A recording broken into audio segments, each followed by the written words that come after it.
Fuiste entrenadora de Keiko. Pero ¿cómo entraste a ser entrenadora de Keiko? ¿Cómo se hace? Porque ese era el sueño que teníamos todos. O sea, todo el mundo queríamos trabajar en esa época. Trabajar en McDonald's, entrar al CEA de Televisa y tener algo que ver con delfines o con Keiko. Fíjate que yo nunca tuve interés en las hamburguesas, pero en Keiko, pero en la vida marina súper sí. Y fascinación además por Keiko, por los delfines, por lo que representaba ese lugar. ¿Cómo entré?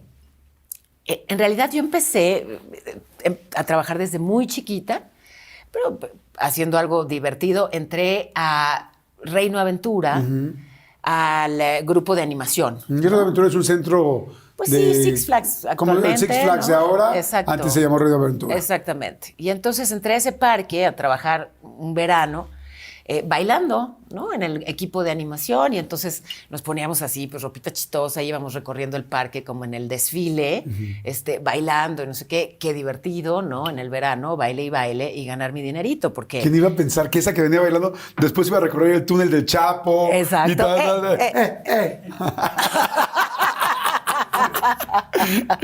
Así en el bolo ya.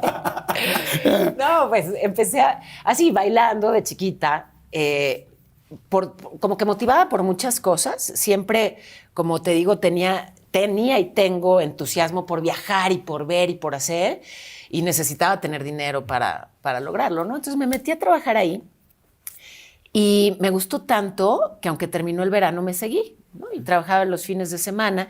Entonces de pronto un día me entero, estaba yo siempre muy atenta a lo que ocurría en el delfinario, yo pasaba y suspiraba por ahí, ¿no? Y pedía que me dejaran entrar así a ver. Y entonces me entero que iban a buscar a una integrante para el equipo, y rápidamente dije, ¿dónde es qué hay que hacer? ¿Cómo es la prueba o cómo es la audición? Y la verdad es que pues tenía todo para que sucediera, ¿no? O sea, tenías que poder conducir bien el evento, que no era problema, o sea, yo conducía eventos antes de... Claro. ¿no? Sí. Ella es más grande, ella es más fuerte, ella es Keiko, la orca de Reino Aventura. Y lo saluda con su aleta dorsal, ¿no? Y sale ahí, pobre Keiko. Exacto. Ajá. Entonces, digamos, conducir el numerito, pues no era problema. Algo que se me facilitaba muchísimo. Había que nadar muy bien. Yo he sido siempre súper nadadora. Ok. Bucear, bueno, no bucear como tal, pero poder hacer algo de apnea para sumergirte sin bronca. Pero en realidad la audición la hacía él, Keiko. Ok. O sea, el que escogía... fue mi estómago. No, pero sonó como delfín, así como sonido de ballena. A lo mejor, exactamente. ¡Guau, efectos! Estamos cabrones aquí, vamos metiendo todo. O sea, Steven Spielberg, un imbécil, con su tiburón. Aquí te vamos metiendo los efectos y en vivo, ¿eh? Bueno, pues el caso es que Keiko elegía a la nueva entrenadora. En realidad se trataba de que hubiera pues afinidad con él. Y, ¿cuántas opciones había? Pues ya al final poquitas. Recuerdo nada más al final un par de chavas que una de plano ni se animó a aventarte al estanque. O sea, le dio miedo. Es que sí, o sea, ya cuando estás dentro de ese estanque y lo ves en su inmensidad, es muy, muy, muy impactante. Gigantesco, es impresionante. Sí. Entonces ya digamos en esa final, una de las chavas ni se animó a entrar al estanque, otra se metió y como que Keiko se fue al otro lado y lo quiso seguir y como que no. Y yo entré al agua y se fue. Y entonces me acerqué nadando y eventualmente ya me dejó aproximar, o sea, me dejó acercarme, me dejó tocarlo. Y desde ahí ¿no te dio un miedo? amor. Fíjate que no, miedo no, es una...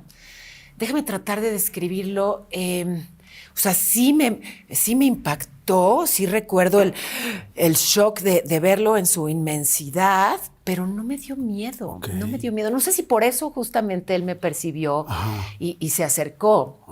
Yo tenía mucha más curiosidad, avidez, ganas de acercarme y descubrí tantas cosas, Jordi. Hoy o sea, ya pasaron años, hoy hay otra conciencia medioambiental, hoy desde luego criticamos horrible. que haya animales en esas circunstancias en cautiverio, claro. ¿no? Yo Sí, les las pido cosas que han cambiado porfa me mucho. entiendan, que por favor me entiendan, no había esa conciencia. Ahí ya empezamos a vivirlo. O sea, recuerdo que mis compañeras entrenadoras que eran mayores que yo era muy chiquitita, yo tenía como 17 años, pero otras súper chavas que ya empezaban a promover que a Keiko había que liberarlo, Claro. ¿no? O sea, pero apenas estaba construyendo, digamos, esa conciencia. Me tocó estar ahí cuando la película de Free Willy, cuando se hace mundialmente famoso y empieza a moverse todo esto de liberarlo y de deplorar que los mamíferos marinos estuvieran en cautiverio, Claro. ¿no? Pero bueno, fue un aprendizaje en ese sentido muy importante, pero enamorarme de un animal y descubrir de cerquita su inteligencia me marcó para siempre. Okay. Me marcó ¿Qué para hizo, siempre. por ejemplo, que hicieras, o sea, que demostrara su inteligencia de una manera impresionante? Que digas, no juegues, ¿cómo es posible que hizo esto? Mira, era muy chistoso y muy travieso Keiko. Por ejemplo, cuando él tenía que hacer sus ejercicios todo el tiempo, hubiera o no hubiera show. O sea, el parque cerrado no importa, eso Claro. es parte de la crueldad y me apena, insisto. Para darle de comer tenía que hacer los ejercicios. Entonces, pues ensayábamos mucho. Tocaba estar todo el tiempo, pues imagínate, o sea, mojada o en traje de baño y el agua muy fría, el agua del estanque muy, muy fría. Entonces, él ya era tan travieso que haz de cuenta que cuando estaba yo con traje de baño, hacía perfecto. Había un número que se llamaba Surf en Orca. Y entonces se ponía así lateral, Keiko divino, y levantaba su aleta pectoral. Y entonces yo me paraba aquí, ¿no? Y me iba surfeando en el detenida de su aleta y saludando, ¿no? Y así recorríamos todo el estanque. Quiero agradecer a Venezuela. No. Exacto, así que gusto poder saludar a todos desde esta bonita ballena. Ay, iba la vieja saludando. Y entonces lo hacía perfecto, Keiko, pero había veces que ya, o sea, yo ya no tenía traje de baño, que me subía en pants o algo así porque qué frío. Y cada vez que hacía ese número con ropa, se sumergía y me mojaba. No. Te lo juro. Es como que, o sea, o vienes Muy en bikini, gracioso. o vienes en traje de baño. Me o no gustaban los dentro. bikinis, ahora que lo dices. Hacía ese tipo de travesuras. Le encantaban las cámaras. Llegaban, pues no sé, periodistas, gente a entrevistar, ¿no? Y ahí estaba curioso, siempre. ¿Ah, sí? Le encantaban las cámaras, hacía travesuras. Oye, no, dime. Pero no solo. Pero lo que de todo ese aprendizaje, lo que más me transformó, Jordi, y lo que tocó una parte muy profunda de mi alma que hasta ahí descubrí, fue cuando me despedí de Keiko. ¿Cómo fue? Yo creo que fue la primera vez en mi vida que tuve como un duelo así de importante. Yo no me estaba solo despidiendo de Keiko. Terminé la prepa y me fui a estudiar a Italia. Y entonces me estaba despidiendo, o sea, era la primera vez que iba a vivir sola, fuera de México. Ya terminé la escuela, ¿sabes? Me estaba despidiendo de una etapa de mi vida, de mi país, de mi familia, de mi amor, que era Keiko. Era el y primer ese macho mundo. con el que dejabas. Sí, y mi relación más estable.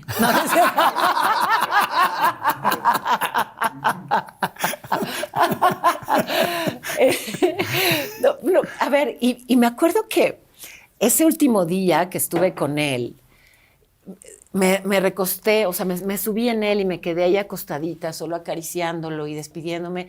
No sé ni cuánto tiempo pasó. O sea, yo solo lloraba y lloraba, porque, insisto, estaba despidiéndome de todo. Era un cambio muy trascendental. Creo que me estaba volviendo adulta. Ahí Claro. su vida en Keiko estaba asumiendo que se acabó la niña, ¿no? Y estaba ahí. Y fue esta comunicación intuitiva. Ahí descubrí la comunicación intuitiva. Ahí descubrí un amor profundo. Ahí sentía todo su respaldo, todo su amor, todo su cobijo. Nada más ahí. Nada más ahí. Y bueno, ya nunca lo volví a ver. ¿Cómo fue cuando te enteraste de todo después? ¿Cómo dices tú? O sea, las cosas fueron cambiando, vivíamos en otro mundo, empezábamos a tener conciencia de lo importante de liberar en todo el mundo, porque en todo el mundo había estos animales, lamentablemente, pero todavía el ser humano, todavía no, bueno, la humanidad no tenemos esa conciencia, empieza a verla y de repente pasa lo de la película de Free Willy y después efectivamente liberan a Keiko. Y para la gente que no sabe, Willy es Keiko. Es Keiko como Willy, ¿no? Y así decía la película. Y al final lo liberan y después fallece, ¿no? Sí. ¿Cómo fue cuando te enteraste de esa noticia? Pues fueron como muchas fases. Primero se lo llevaron a Oregon, a un estanque donde todavía creció, imagínate, o sea, lo llevaron a un estanque más grande y lo fueron preparando. No puedes liberar una orca así nomás. O sea, las orcas viven en familia, digamos, cazan en grupo, comen focas. Keiko jugaba con las focas. O sea, no puedes liberar, digamos, a un animal que además ya tomaba un montón de medicamentos. Él ya no iba a poder. Estuvo semi-liberado en el norte de Europa. Así sobrevivió algunos años. Espero que muy feliz. Y bueno, y finalmente murió de neumonía. Y pues sí, fue triste, ¿no? Evidentemente fue triste pero fue también como muy aleccionador y muy bello. Y la verdad que afortunada de haberlo vivido así. O sea, mi amor por el mar y por los animales marinos y por la tierra toda, por la naturaleza toda, la reforzó y la construyó. No solo Keiko, sino los delfines, que eran también muy divertidos y muy...